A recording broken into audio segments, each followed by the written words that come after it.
Hello and welcome to this web-based tutorial featuring our new upgrade to eExpense, also known by some as Apptricity. We are very happy to have upgraded from version 4 to version 6.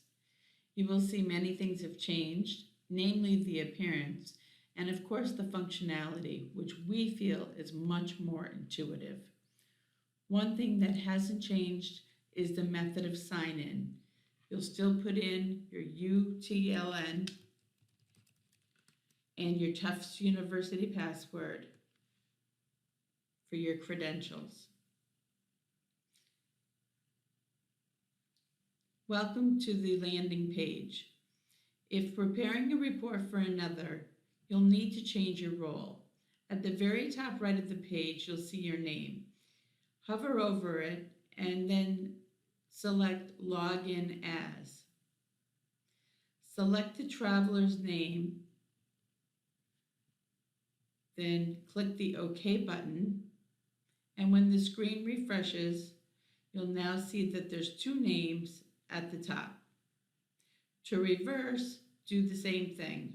Hover, go to Login As, and instead click Login as Myself, and it will go back to your name only as the person who maybe traveled or the one who incurred the expense. Keep in mind that Tufts Support Services is happy to prepare travel and business reports for you should you decide that's the best option. On this main screen, you will see there are two primary sections that I'll describe to you. In the section on the right, you'll see yellow file folders. These are reports that you currently have open.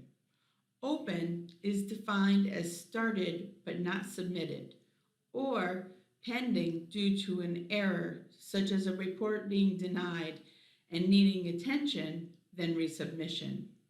If you don't have any reports open, this area will be completely blank. But for those who travel a lot and have numerous reports open, they're all in one spot. Click on any of the tabs to open. As you can see, note that there's one with an exclamation point in the red circle. That's one with an error. So for example, that report has been denied by an approver. Person would want to be sure to double click on that report, see what the issue is, make a correction, and then resubmit. This cog symbol will allow you to view a report in full or delete a report. If you choose delete report, all of the out-of-pocket transactions and credit card transactions revert back to the unassigned expense list.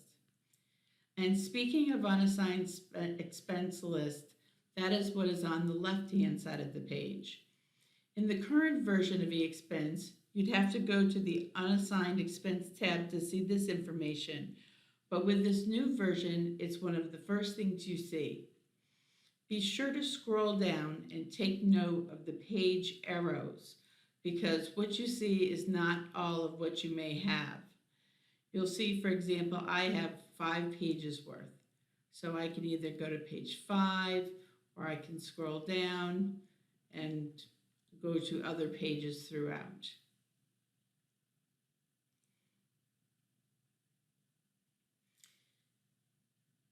You will notice that most of the unassigned expenses have a red error icon, which is that red circle with the exclamation point. The error will not go away until the item has been classified with an account number and/or type of expense, and perhaps even a debt ID or grant. Please note that you can't assign an expense with an error message until it's been resolved. I'll try to do this example for you.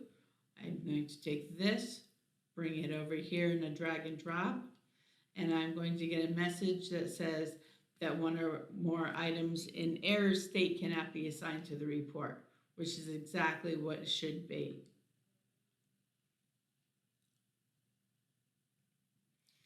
So let's get rid of one of these errors.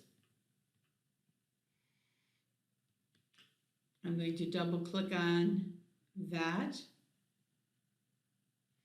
and then scroll down. I'm going to choose my category.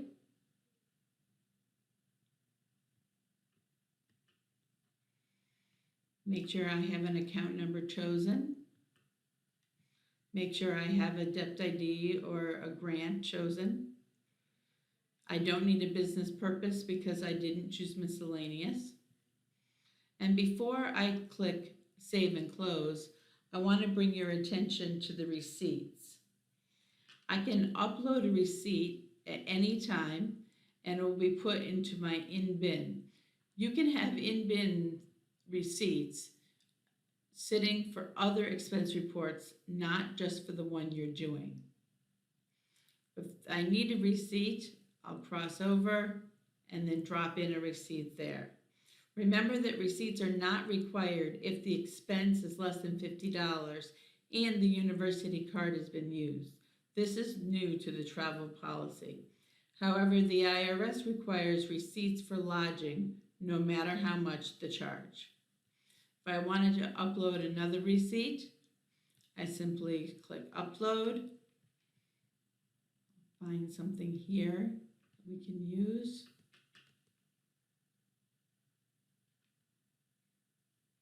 And now it's going to put it into my in-bin, right here at the bottom. If I'm finished with this now, I can click Save and Close. And that $55 charge, when the screen refreshes,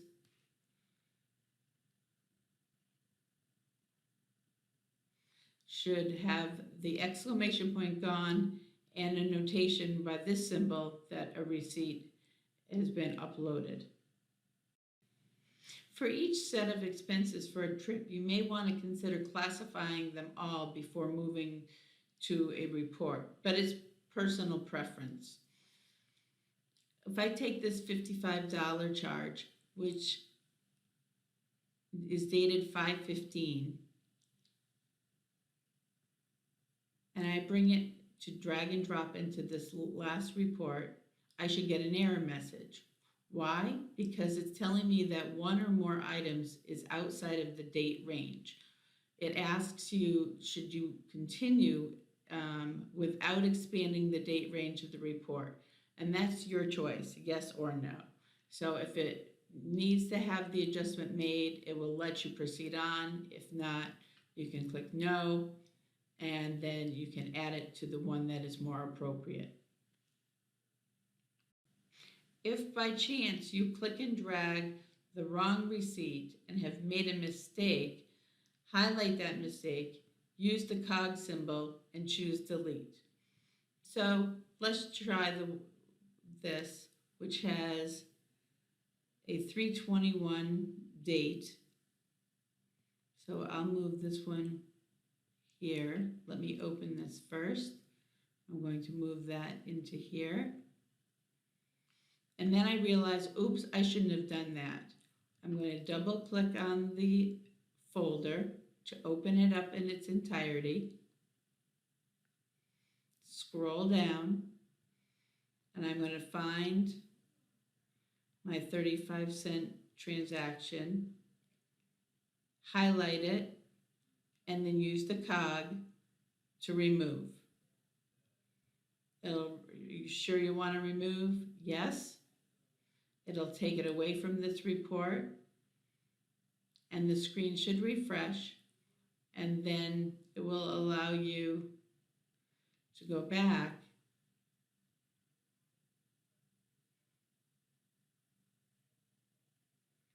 and it will be back into the unassigned expenses. To open a brand new expense report, you can go to Add New Report. When I click on that, you'll be prompted to complete the yellow header area. This is a requirement. So I'm going to put to go on the trip to the conference, something very generic. There's a space for grant explanation, just as in the current version. where you must explain how it's associated with the research of the grant. I'm going to select a purpose.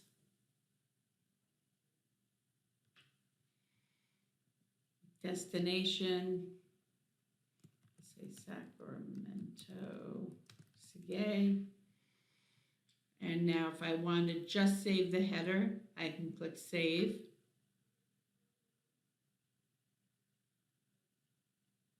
And you'll see it says Success. And you'll also see that I have a new report. Now, I have a new report, but I didn't do anything with the dates. So I'm going to need to reopen that and adjust my dates accordingly, which I failed to do in the first place. So I'm going to say through May 31st.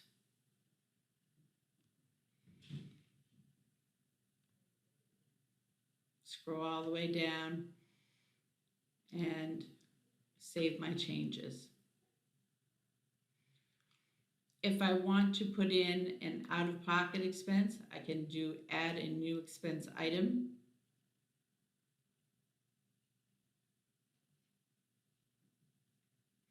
Scroll down, will allow me to put in an out-of-pocket. I'll select breakfast and say it was $15. Choose an account. I already have a debt ID listed. And I will click Save. Now, I do need to bring over a receipt. Why? Because even though it's less than $15, I didn't use the card. This is an out-of-pocket expense. So therefore, I still need the receipt. And I'll save and close.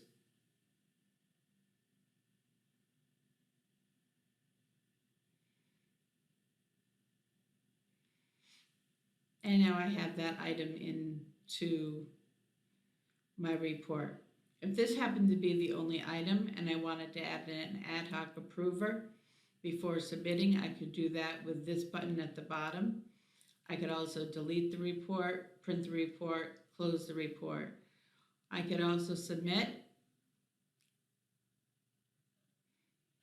It'll ask me then if I'm in compliance with university policies, procedures, and sponsored funded agreements. I'll say yes.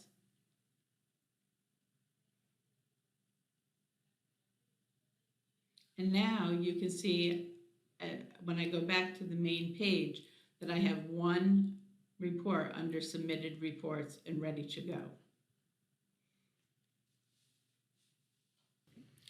This concludes the basic training for the new Apptricity or eExpense.